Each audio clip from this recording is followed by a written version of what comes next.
तो बेटा देखो हम टिश्यू चैप्टर में एनिमल टिश्यू स्टार्ट करने वाले हैं। प्लांट टिश्यू हमने पूरा कंप्लीट कर लिया है। उसमें एक प्रोटेक्टिव टिश्यू वाला एक छोटा सा टॉपिक है, वो हम बाद में पढ़ लेंगे। हम आज कौन सा टॉपिक स्टार्ट करने वाले हैं? एनिमल टिश्यू के 4 टाइप थे। उसका सबसे पहला एपिथेलियल टिश्यू पढ़ने वाले हैं। क्या पढ़ने वाले हैं? अगर बात की जाए 4 टिश्यू में, एपिथेलियल, मस्कुलर, जो भी आपके चारों टाइप के टिश्यू हैं, नर्वस, एपिथेलियल, ये सारे जो भी आपके टिश्यू हैं चारों टाइप के, इनमें जो सबसे ज्यादा अगर अक्रेंस की बात की जाए तो वो एपिथेलियल। कौन है? मतलब हमारे बॉडी के अंदर एनिमल, हम भी तो एक एनिमल है और हम एडवांस एनिमल है। कैसे एनिमल है हम? तो हम जो ये एनिमल है, हमारे अंदर सबसे ज्यादा पाए जाने वाला अगर टिश्यू की बात की जाएगी कि सबसे ज्यादा जगहों पर कौन सा टिश्यू पाया जाता है, तो बेटा एपिथेलियल पाया जाता है। कौन सा पाया जाता है? इसके बाद आता है कनेक्टिव। कनेक्टिव स्प्रेड भले हर जगह है, लेकिन पाने वाली बात हमेशा एपिथेलियल की आती है। पता है क्यों? क्योंकि आपकी जो भी बॉडी के ऊपर की जितनी भी कवरिंग दिख रही है, जितनी भी हमारी ऊपर कवरिंग दिख रही है, सारी एपिथेलियल ही कवरिंग है। मेरे स्किन के ऊपर, ये डर्मा के ऊपर, स्किन का मतलब क्या है? डर्मा। क्या होता है स्किन का मतलब? बायोलॉजी में स्किन को डर्मा कहा जाता है। क्या कहा जाता है? इसीलिए स्किन के डॉक्टर को हम डर्मेटोलॉजिस्ट बोलते हैं, जो स्किन का इलाज करता है। आपके स्किन पे कोई रैश हो गया है, कुछ और हो गया है, तो हम स्किन के डॉक्टर के पास जाएंगे, तो उस स्किन के डॉक्टर को बोलते हैं डर्मेटोलॉजिस्ट। तो डर्मा वर्ड आया, मतलब डर्मा मतलब क्या होता है? स्किन। तो जो भी आपके डर्मा की कवरिंग करेगा, ऊपर ही कवरिंग करता है, उसे हम बोलते हैं एपिथेलियल टिश्यू। इतना ही नहीं, अंदर से जो लाइनिंग करता है, जैसे फूड पाइप है, फूड पाइप की जो अंदर से लाइनिंग करेगा, मान लो अगर ये फूड पाइप है तो जो आपको अंदर का सेक्शन दिख रहा है, उसको भी तो कोई लाइनिंग करने के लिए चाहिए। वो कौन करता है? एपिथेलियल टिश्यू करता है। आपके माउथ की लाइनिंग किसने की है? अंदर से एपिथेलियल टिश्यू ने की है। तो जो भी हमारे इंटरनल ऑर्गन है, उनकी जो लाइनिंग करता है, वो कौन करता है? एपिथेलियल टिश्यू करता है। बहुत सारे इंटरनल ऑर्गन्स की, मैं सबके नहीं कह रही, लेकिन मोस्टली वो भी कौन करता है? एपिथेलियल करता है। इतनी बात समझ आ गई? आपकी ऊपर से कवरिंग भी किसने करी है डर्मा की? एपिथेलियल। इसीलिए कहते हैं कि epithelial tissue most abundant tissue है। कैसा टिश्यू है? मतलब सबसे ज्यादा पाए जाने वाला टिश्यू एनिमल में। इतनी बातें क्लियर? हम हो चाहे कोई भी एनिमल हो, हम भी एक एनिमल है, लेकिन बस हम कैसे एनिमल है? Advance animal. क्योंकि हमारे पास हर चीज के लिए अलग अलग ऑर्गन है, अलग अलग सेल्स हैं, और बहुत सारे फंक्शन हम परफॉर्म एक ही टाइम पे करते हैं।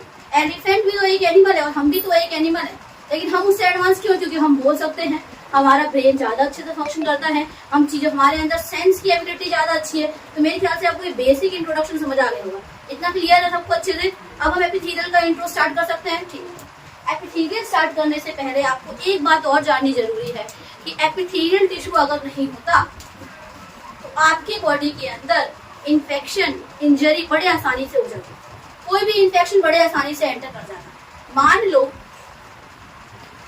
माउथ के अंदर, किसी का भी एग्जांपल ले लेते हैं, माउथ ले लेते हैं। अब उसके अंदर मान लो कोई तुमने खाना खाया, कोई इंजरी थी, अगर एपिथेलियल की कवरिंग नहीं होती तो आपके माउथ के अंदर, उसके सेल के अंदर, मान लो ये सलाइवा है, चाहे ऊपर वाला सेल, जो भी ओल कैविटी है, उसके अंदर वो बैक्टीरिया तुरंत घुस जाता। कौन नहीं घुसने देता उसको? एपिथेलियल। फूड पाइप को लेते हैं, खाना आपने खाया, चबाया, बोलस बनाया और फूड पाइप के अंदर डाल दिया, डाला फूड पाइप के अंदर। अब उस फूड पाइप के अंदर अगर एपिथेलियल की कवरिंग नहीं होती अंदर से, तो जो खाना वगैरह, जो बैक्टीरिया उसके अंदर था, वो तो फूड पाइप से पास करके उसके अंदर वाले सेल में चला जाता। फिर आपको क्या होता? कोई ना कोई दिक्कत हो जाती है आपके फूड पाइप के अंदर। पर ऐसा नहीं हो पाता। क्यों? क्योंकि किसकी कवरिंग है आपके वहाँ पे? एपिथेलियल। तो क्या आप एपिथेलियल टिश्यू का एक ग्राउंड रोल समझ चुके हैं? इंपॉर्टेंट रोल समझ चुके हो? कहाँ पाया जा रहा है, क्या इंपॉर्टेंट रोल है? क्योंकि अगर ये चीज नहीं समझ आएगी ना बेटा, तो आगे थोड़ा समझना मुश्किल हो जाएगा। फंक्शन में वही चीजें हैं घूम फिर के। अब एपिथेलियल टिश्यू कोई चीज की कवरिंग कर रहा है तो वो चीजों को एब्जॉर्ब भी करा रहा होगा, सीधी सी बात है। मतलब पानी को अंदर आने देना है तो कौन अलाउ कर रहा होगा? Epithelial tissue. मुंह के अंदर पानी जाते ही थोड़ा बहुत पानी अंदर जाता है, कुछ तो सेल्स एब्जॉर्ब भी करते हैं ना माउथ के। मतलब हमने पानी लिया, बहुत प्यास लगी होती है, तो सारा पानी अंदर थोड़ी आ जाता है, कुछ तो यहाँ माउथ वाले सेल के अंदर एब्जॉर्ब भी हो रहा है ना। कौन एब्जॉर्ब कर रहा है? एपिथेलियल सेल्स कर रहे हैं। एपिथेलियल सेल मतलब एपिथेलियल टिश्यू है, उसके अंदर जो सेल पाया जाएगा उस सेल को हम क्या बोलेंगे? Epithelial cell. इतनी बातें क्लियर? अब स्टार्ट करूँ एपिथेलियल टिश्यू पढ़ाना चाहिए। चलो इधर देखो, पहले पहली बात बोली लिखी सिंपल टिश्यू। कैसा टिश्यू है? कोई भी चीज अगर उसकी स्ट्रक्चर ज्यादा डिमांडिंग नहीं होता, ज्यादा कॉम्प्लेक्स नहीं होता, तो उसे हम सिंपल टिश्यू बोल देते हैं। क्या बोल देते हैं? Simple tissue. कॉम्प्लेक्स की बात हो रहा हो तो न्यूरॉन का डायग्राम सबने देखा है, नर्व सेल का डायग्राम सबने देखा है।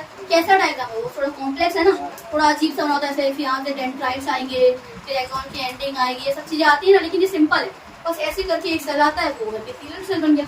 जैसे ये देखो, ये कोई कॉम्प्लेक्स है क्या इसका स्ट्रक्चर? कितना आसान है, ये एक सेल है, ये एक सेल है, ये एक सेल है, ये भी एक सेल है और ये भी एक सेल है। कोई कॉम्प्लेक्स है इसमें? कोई कॉम्प्लेक्सिटी आपको दिख रही है इसमें? दिख रही ना? तो ये एक सिंपल टिश्यू है। कैसा टिश्यू है? Simple tissue. इसका काम, ये प्रोटेक्टिव टिश्यू है। हमारे केस में ये प्रोटेक्टिव टिश्यू, सीधी सी बात है, किसी भी बैक्टीरिया को अंदर जाने से रोकेगा, है ना? कोई इंजरी हो गई है, मान लो मेरे हाथ में चोट लग रही है, तो पहले असर किस पे पड़ा? मेरे मसल्स के पड़ने से पहले एपिथेलियल पड़ा ना, तो प्रोटेक्टिव टिश्यू नहीं कहेंगे इसे, करेंगे। तो ये एनिमल्स के अंदर कैसा टिश्यू है बेटा? प्रोटेक्टिव। दूसरा मैंने क्या बोला? मोस्ट अबंडेंट है, मतलब बहुत सारी जगह पाने वाला है। और तीसरी बात क्या थी? Simple tissue. क्या ये इतनी बातें क्लियर है? अगली लाइन देखते हैं। यहाँ लिखा है इंटरसेलुलर स्पेस है, मतलब जो सेल्स के बीच में जो जगह होती है, कोई स्पेस दिख रही है आपको? एक के बाद एक सेल लगे पड़े हैं, कोई स्पेस है कि बीच में नहीं है? अगर होती है तो बहुत ही थोड़ी होती है, जिसे हम ना के बराबर समझ सकते हैं। तो इसके अंदर जो इंटरसेलुलर स्पेसेस होते हैं बहुत ही कम होता है या बिल्कुल ही ना के बराबर एक तरीके से। इसका बोलना बेकार है, डायरेक्ट लिख दो नो इंटरसेलुलर स्पेसेस, तब भी गलत लिखा है। वेरी लिटिल का मतलब बहुत ही थोड़ा, जिसे देखना बहुत मुश्किल है, तो इसका मतलब वो नहीं है ना एक तरीके से। तो जो इसकी सेल के बीच में जो गैप होता है, समझो एक सेल के बीच से जो दूसरे सेल के बीच में कोई गैप था, मैंने आपको उसमें पढ़ाया था कि पेरेंकाइमा का एक सेल है और ये दूसरा सेल है, फिर ये तीसरा सेल है। आपको इन सेल्स के बीच में थोड़ा सा गैप तो मिल रहा है कि नहीं मिल रहा? मिल रहा है ना। लेकिन यहाँ पे कहीं आपको गैप दिखा गया? नहीं दिखा। तो मतलब जो इंटरसेलुलर स्पेसेस है वो बिल्कुल भी इसके अंदर नहीं है। तो मतलब दूसरी भाषा में कह सकते हैं cells of epithelial tissue are tightly packed. कैसे पैक्ड हैं? देखो ना, एक के बाद एक जुड़े हुए आपस में, तो कैसे पैक्ड है बेटा ये? दूसरी बात अगली लाइन लिखी पड़ी है, ये कहीं लिखा होगा cells are tightly packed. Cells कैसे पैक्ड हैं? एक के बाद एक, एक के बाद एक, एक के बाद एक और एक के बाद। इतनी बातें क्लियर? इसीलिए बोल दिया गया है इंटरसेलुलर स्पेसेस बिल्कुल होता ही नहीं है या फिर वेरी लिटिल। और आपको बुक्स में वेरी लिटिल नहीं मिलेगा। कोई टीचर्स, कुछ टीचर्स पढ़ा देते हैं कि सेल स्पेस तो होता है पर बहुत कम होता है, तो आपको कंफ्यूज ना हो जाओ कि दीदी ने तो ये बताया था और मैम तो कुछ और बता रही है। बेटा देखो, स्पेस होता है लेकिन बहुत ही कम होता है, इसीलिए हम उसको ना के बराबर कंसीडर करेंगे। आपको इलेक्ट्रॉन माइक्रोस्कोपी में अल्ट्रा मैग्निफिकेशन करनी पड़ेगी, तब जाकर कहीं वो स्पेस दिखेगी एक सेल से दूसरे सेल के बीच। इसीलिए हम क्या मान लेते हैं कि इंटरसेलुलर स्पेसेस नहीं होता, जो बहुत ही छोटा होता है उसे ना के बराबर ही मान लिया जाता है। ठीक है, अगला देखो, it forms a continuous sheet. अब इसको समझने से पहले, इसको समझने के लिए ना इस लाइन को आपको डायग्राम समझना पड़ेगा। मैं क्या करूँ, ये बात है, एक एपिथेलियल सेल, दूसरा एपिथेलियल सेल, सेल की लाइन लगी पड़ी, तो एक कंटिन्यूअस शीट नहीं बना रही है। चादर देखिए, चादर, उसमें जो धागों की बनती है ना चादर, अगर कोई चादर या चुन्नी कभी फट जाती है उसमें धागा निकलने लग जाता है। सबने ऐसे कपड़े देखे होंगे, कभी कभी कोई मम्मी की चुन्नी वगैरह या घरों में कोई चादर वगैरह होती है, अगर उसमें से एक धागा निकले तो सारे धागे निकलने लग जाते हैं। इसका मतलब क्या है? उसमें धागों की कंटिन्यूएशन थी कि नहीं थी? मतलब एक के बाद एक धागा, एक के बाद एक धागा लगा पड़ा था, जिसकी वजह से क्या बन गई? पूरी एक चादर। ये देखो ना, मेरे हाथ में कहीं भी आपको दिख रहा है कंटिन्यूएशन शीट नहीं दिख रही? आप अपने हाथों को देखो ध्यान से, अगर अपने हाथों को नोट करा जाए तो ये पूरी कंटिन्यूटी से पूरी एक शीट जैसा नहीं है। ये आपको पता लग रहा है कि यहाँ पे एक सेल है, वहाँ पे एक सेल है? नहीं ना, मुझे तो क्या लग रहा है देखने में कि पूरी एक शीट जैसा है। कैसा है? पूरा एक शीट। देखो पूरा ऐसे कवरिंग में भी पूरा शीट है और ऐसे भी शीट है, तो इसीलिए बोला गया है कि ये पूरा कंटिन्यूअस शीट बना देता है। क्या बना देता है? एक बात और याद रखना कि जो भी एपिथेलियल सेल्स होते हैं उसके नीचे हमेशा बेसमेंट मेम्ब्रेन पाई जाएगी। याद रखना, मैंने क्या बोला? जो भी एपिथेलियल सेल जहाँ पे भी होंगे उसके नीचे ना एक बेसमेंट मेम्ब्रेन होगी, प्रोटेक्टिव नेचर के लिए। तो क्या मान लो कोई चीज अगर एंटर करती है ना, मान लो ये है, यहाँ पे एपिथेलियल सेल है, टिश्यू पूरा एकदम कवर है, इसके नीचे ना एक पहले बेसमेंट मेम्ब्रेन होगी, उसके बाद कुछ और दूसरा सिस्टम स्टार्ट, मसल्स होंगे ना इसके नीचे, तो पहले ये एपिथेलियल सेल्स, उसके नीचे बेसमेंट मेम्ब्रेन, और फिर जाके आपकी मसल्स वाला होगा। बात समझ रहे हो मैं क्या कह रही हूँ? मतलब मसल्स तक जाने के लिए पहले उस बैक्टीरिया को, चाहे किसी भी इंफेक्शन को, पहले एपिथेलियल सेल से गुजरना पड़ेगा, फिर किससे जाना पड़ेगा? बेसमेंट मेम्ब्रेन से, और फिर जाके वो वहां जा पा रहा है। मतलब प्रोटेक्शन तो बढ़ गई ना, एक्स्ट्रा एडवांस हुई कि नहीं हुई? यही चीज मैं आपको समझा रही हूँ। तो हमेशा याद रखो, एपिथेलियल टिश्यू के नीचे हमेशा क्या पाया जाता है? Basement membrane. और बेसमेंट मेम्ब्रेन बना होता है कोलेजन का। किसका बना होता है? कोलेजन क्या होता है समझते हैं। ये किसका बना होगा? कोलेजन का। कोलेजन ना एक तरीके का ना फाइबर है। क्या है कोलेजन? एक तरीके का फाइबर। जैसे कि फाइबर है। क्या फाइबर कैसा होता है नेचर में? मतलब रस्सी वगैरह टाइप होगा, फाइबर 5+ बना पड़ेगा। तो इतना याद रखो कि कोलेजन फाइबर का बना पड़ा है। फाइबर सबने देखा है, धागों वाले स्ट्रक्चर को हम क्या बोलते हैं? फाइबर बोलते हैं ना। तो वो फाइब्रस है। क्या है बहुत ज्यादा ये फाइब्रस। इसके अंदर कोई सेल नहीं पाया जाता। आप कहोगे ना दीदी अगर फाइब्रस है तो सेल वेल का बना होना चाहिए, बिल्कुल। बेसमेंट मेम्ब्रेन ए सेलुलर होता है। कैसा होता है? ए सेलुलर का मतलब क्या है, ध्यान से समझो। पानी ये सेल, सेलुलर मतलब सेल है ना, और आगे ए लग गया मतलब एब्सेंट। अगर किसी भी नाम के आगे मैं ए लगा दूं उसका मतलब क्या है? एब्सेंट। मतलब इसके अंदर सेल तो होता ही नहीं है। क्या नहीं है बेसमेंट मेम्ब्रेन के अंदर? ये पूरा आपका एपिथेलियल टिश्यू है। इसके नीचे जो आपको ये डॉट डॉट और ये ब्लैक ब्लैक सा दिख रहा है ना बेटा, ये दोनों मिला के बेसमेंट मेम्ब्रेन बनाते हैं। क्या बनाते हैं? और इनके अंदर कोई भी सेल नहीं पाया जाता। क्या नहीं पाया जाता? इसीलिए कैसा है? ए सेलुलर। कैसा है नेचर में? इसका बना होता है बेसमेंट मेम्ब्रेन कोलेजन फाइबर। इसका बना होता है बेसमेंट मेम्ब्रेन में ना दो हिस्सा इसका, दोनों को मिला के बोला है ना बेसमेंट मेम्ब्रेन। तो एक होता है ऊपर वाला हिस्सा जो फ्लूइड होता है, पानी होता है जिसके अंदर, और जो नीचे वाला है ये फाइबर से बनता है। किससे बना पड़ा है? फाइबर। तो ये नीचे वाले को बोलते हैं हम, क्या बोलते हैं? फाइब्रस। क्या बोलते हैं? बेसमेंट मेम्ब्रेन के दो लैमिना है। लैमिना मतलब हिस्से, लैमिना मतलब हिस्से। एक है आपका बेसल लैमिना और दूसरा क्या है आपका? दोनों को मिला के मैंने बोला था बेसमेंट मेम्ब्रेन, जो ऊपर वाला फ्लूइड है उससे आपने बोल दिया बेसल लैमिना। क्या बोल दिया बेटा? नीचे वाले को हमने क्या बोल दिया? Fibrous lamina. फाइब्रस है तो मतलब वो फाइबर का बना होगा। बेसल लैमिना बना होता है दो चीजों का, लिपिड और प्रोटीन। इसका बना होता है जिसको हम कलेक्टिवली बोल देते हैं ग्लूकोप्रोटीन। क्या बोल देते हैं? ग्लूकोज और प्रोटीन इज इक्वल टू ग्लूकोप्रोटीन। बात समझ आ गई? मतलब मैंने बोला हर एक एपिथेलियल टिश्यू के नीचे आपको बेसमेंट मेम्ब्रेन जरूर मिलेगा। इतनी बातें क्लियर? बेसमेंट मेम्ब्रेन बना होता है कोलेजन फाइबर का, ये ए सेलुलर होता है। बेसमेंट मेम्ब्रेन के दो लैमिना होते हैं, बेसल लैमिना और फाइब्रस लैमिना। फाइब्रस लैमिना बना होता है फाइबर का और बेसल लैमिना बना होता है लिपिड प्लस प्रोटीन का, जिसको मैंने नाम दिया है glucoprotein is equal to glucose plus protein is equal to glucoprotein. इतनी बातें क्लियर है? कनेक्टिव टिश्यू को सब जानते हो। अब एक बात याद रखना, बेसमेंट मेम्ब्रेन के नीचे अब एपिथेलियल टिश्यू को नरिशमेंट न्यूट्रिएंट कौन प्रोवाइड करेगा? एपिथेलियल टिश्यू को न्यूट्रिएंट चाहिए ना, तो हमेशा एपिथेलियल टिश्यू के नीचे होता है बेसमेंट मेम्ब्रेन और बेसमेंट मेम्ब्रेन के नीचे हमेशा पाया जाएगा कनेक्टिव टिश्यू। क्या पाया जाएगा इसके नीचे? हमेशा बात याद रखना, इसके नीचे हमेशा कौन सा टिश्यू रहेगा? टिश्यू रहेगा, ताकि क्या प्रोवाइड कर सके बेटा? न्यूट्रिएंट प्रोवाइड कर सके। तो बेसमेंट मेम्ब्रेन के नीचे हमेशा कनेक्टिव टिश्यू होता है। ब्लड लिम्फ सब क्या है? अब इस सेल को चीजें पहुंचानी है तो ब्लड ही तो चाहिए। पेस्ट देना है तो लिम्फ के अंदर डालेगा। बात याद रखो, लिम्फ के अंदर पेस्ट डाला जाता है। क्या डाला जाता है? तो ब्लड और लिम्फ आपने पढ़ा है कनेक्टिव टिश्यू का पार्ट है कि नहीं है ना? तो इसके नीचे अगर कनेक्टिव टिश्यू ब्लड ही नहीं होगा तो चीजें कैसे जाएगी? इंपॉर्टेंट चीज को न्यूट्रिएंट देना है ना, तो ब्लड ही तो सबको न्यूट्रिएंट देता है। इसीलिए बोला गया है कि हर एपिथेलियल टिश्यू के नीचे क्या पाया जाएगा? बेसमेंट मेम्ब्रेन के नीचे क्या पाया जाएगा? क्यों पाया जाएगा कनेक्टिव टिश्यू? ताकि क्या दे सके एपिथेलियल को? Nourishment nutrients. सिंपल, नरिशमेंट मतलब वही है, न्यूट्रिएंट देना। इतनी बातें क्लियर?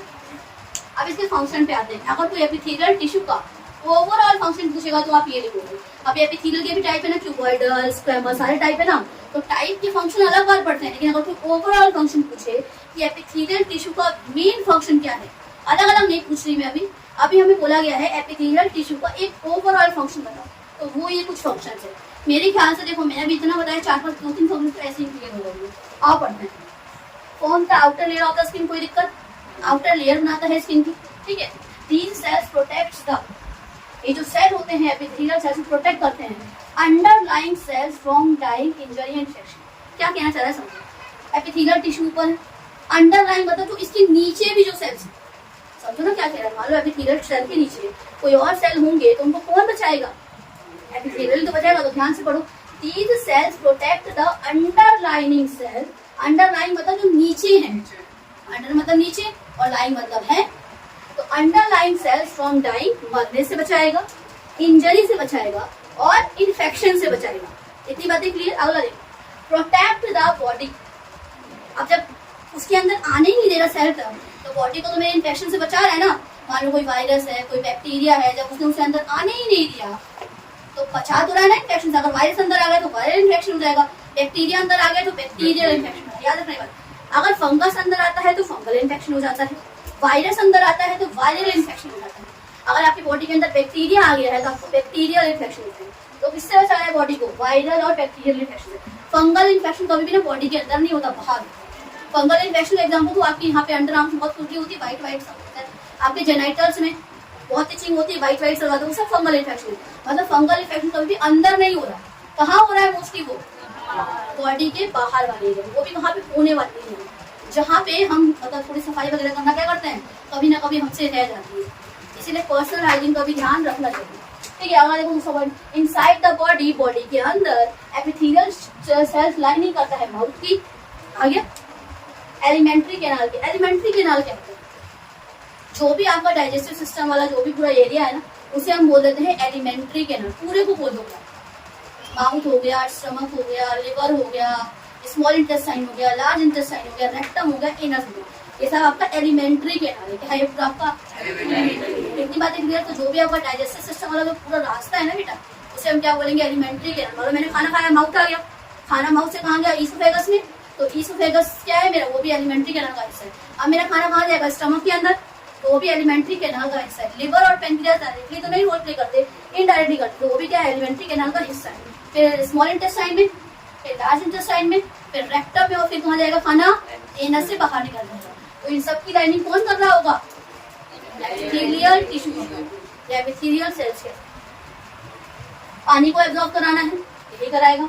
मिनरल को एब्जॉर्ब कराना है, यही कराएगा। ठीक है, वेस्ट को बाहर निकालना है, कौन निकालेगा? यही हेल्प करता है एलिमिनेशन में।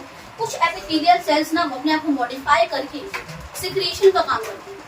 मतलब जैसे आपका सलाइवा निकलता है, तो ये भी कौन? एपिथेलियल सेल ही करा रहा है।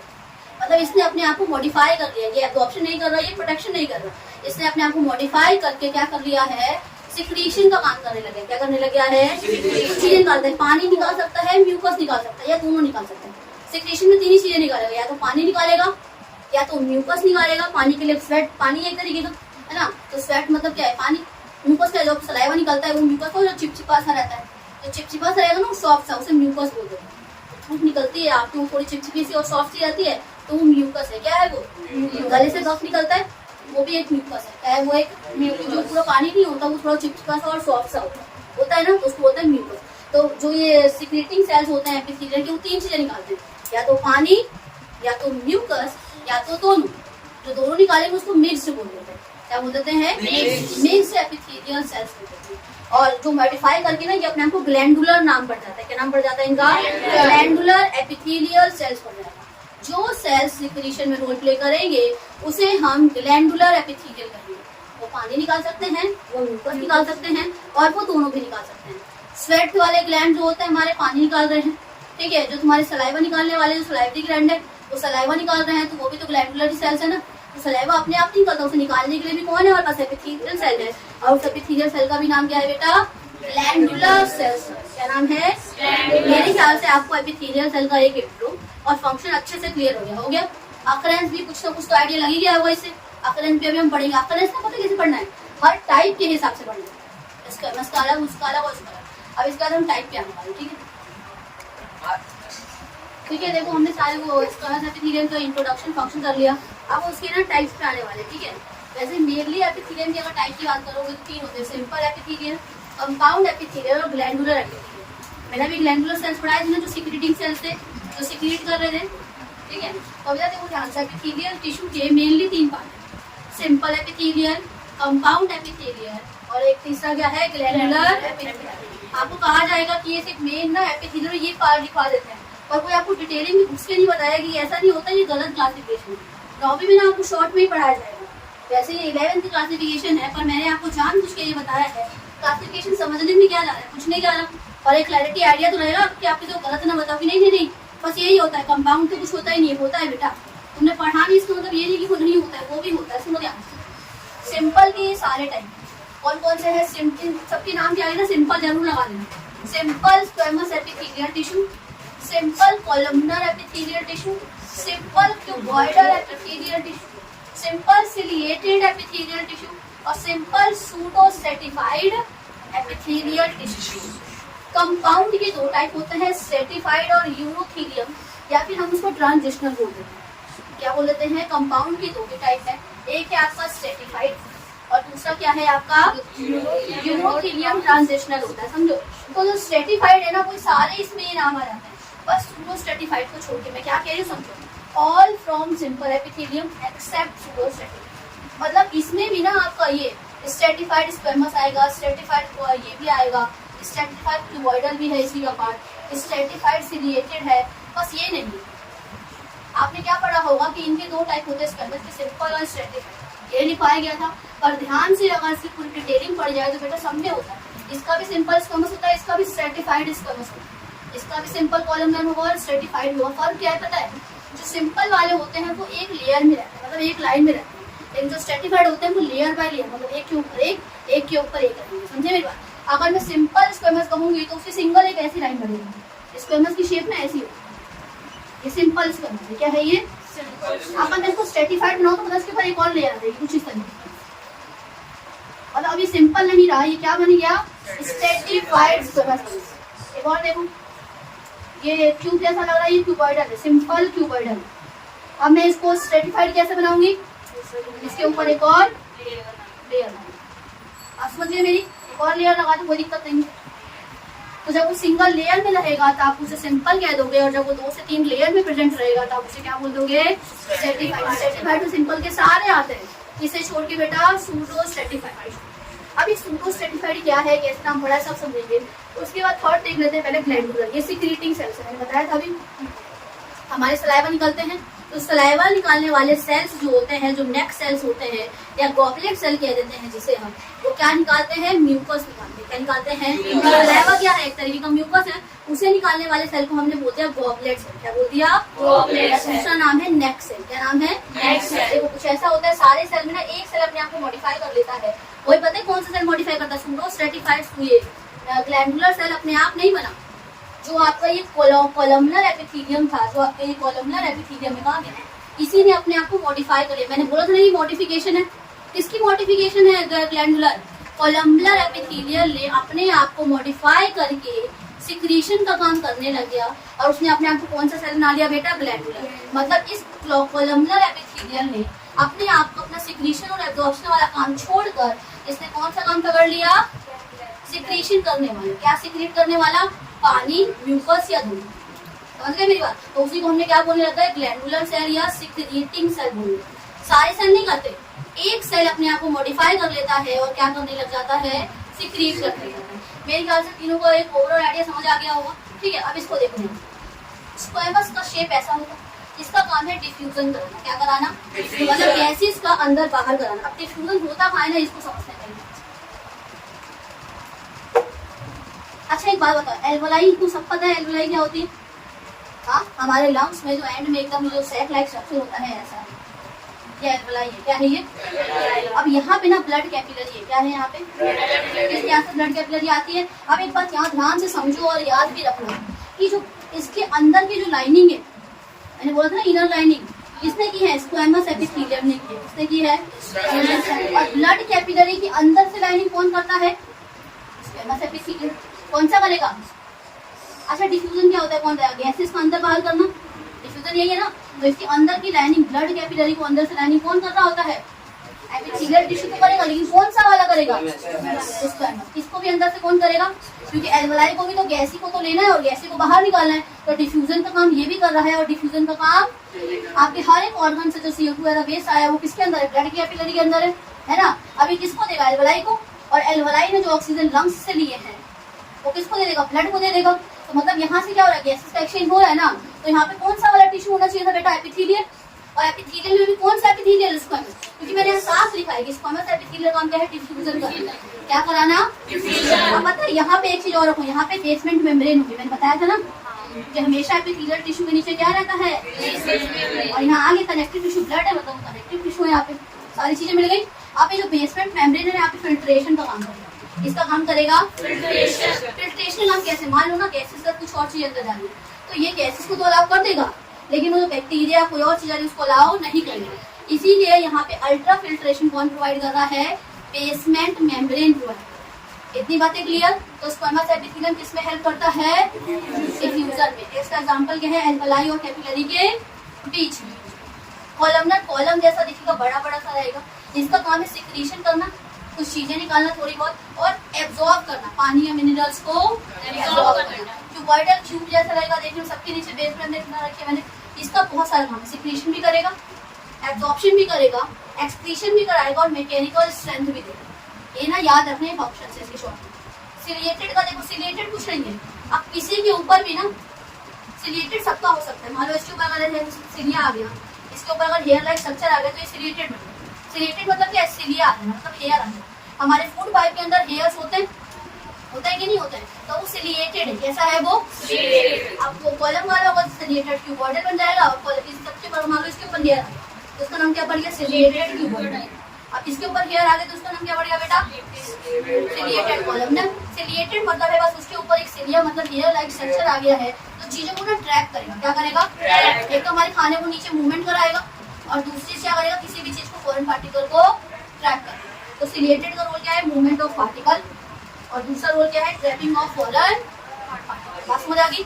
किसी के ऊपर भी अगर हेयर आ जाता है इसका मतलब वो क्या बन गया है बेटा? सिलिएटेड। इतनी बातें क्लियर। अगला देखो, सूडो स्ट्रेटिफाइड टिश्यू। सूडो मतलब होता है नकली। सूडो मतलब क्या होता है? हमें देखने में लगता है कि इसमें ना दो लेयर है और होता है एक ही सेल। ये है एक ही सेल, बस इसके अंदर एक ऐसी कवरिंग आ जाती है, मुझे लगता है कि एक ये भी सेल है, एक ये भी सेल है। मतलब एक छोटा सेल होता है और एक बड़ा सेल, पर ये है एक ही सेल। मतलब देखने में लगता है कि दो लेयर है, पर ऐसा नहीं होता, होता एक ही लेयर है। एग्जैक्टली देखो, इसके अंदर दो लेयर है और दो लेयर नहीं होगा एक ही लेयर। एक सेल के अंदर ही ऐसी कुछ लाइनिंग आ जाती है, पर लगेगा देखने में, आपको नकली देखने में लगता है कि दो लेयर है, पर होता एक ही लेयर है। इसलिए इसका नाम है सूडो स्ट्रेटिफाइड। स्ट्रेटिफाइड क्या था? बहुत सारी लेयर्स। स्ट्रेटिफाइड का मतलब क्या था? बहुत सारी लेयर्स होगा ना, तो यहाँ पे बहुत सारी लेयर लगता है कि दो लेयर है, पर ऐसा होता नहीं है, इसीलिए नाम है सूडो स्ट्रेटिफाइड। क्या नाम है? Pseudo stratified. ज्यादा फंक्शन नहीं बताया गया है, आपको नहीं पढ़ना 9वीं क्लास में, बस इतना है। देखो, सूडो स्ट्रेटिफाइड में एक शॉर्ट और एक लॉन्ग सेल जो देखने में दो लगते हैं, पर होते एक्चुअल में ये नाम पता होना चाहिए, बाकी के फंक्शन जिसके पता चलता है। स्ट्रेटिफाइड की बातें क्लियर, सारे फंक्शन सेम है, बस ये डबल लेयर में नहीं है। इतनी बातें क्लियर। अब यूरोथीलियम क्या है? ये भी एक फिगर सेल है जो कहाँ पाया जाता है? यूरेटर में और यूरिनरी ब्लैडर में। पता है क्यों? ये ना स्ट्रेचिंग कराता है। जब बर्थ देना होता है बेबी को, तो यूरिनरी ब्लैडर मान लो से बड़ा हो तो मान लो यूरिनरी ब्लैडर का देखते हैं, यूरेटर का बात देखते हैं। अब हमें मान लो बहुत देर से हमने वॉशरूम इकट्ठा कर रखी, अब हम वॉशरूम करने जा ही नहीं रहे, तो इकट्ठा हो रहा है, तो यूरिनरी ब्लैडर भर रहा है ना, स्ट्रेचिंग करानी है उसकी। तो स्ट्रेचिंग के लिए कौन सा सेल होना चाहिए? यूरोथीलियम सेल होना चाहिए। कौन सा होना चाहिए? मान लो बर्थ के दौरान यूरेटर भी क्या होता है? बेबी फॉर्म के अंदर, यूरेटर के अंदर ही तो रहता है। वो यूरेटर बड़ा नहीं होता जो बेबी उसके अंदर होता है। पहले तो मान लो एक लड़की फीमेल ना नॉर्मल है, वो प्रेग्नेंट नहीं है, प्रेग्नेंट होने का उसका पेट बड़ा होता है, तो बढ़ने के लिए स्ट्रेचिंग लेग उसको चाहिए।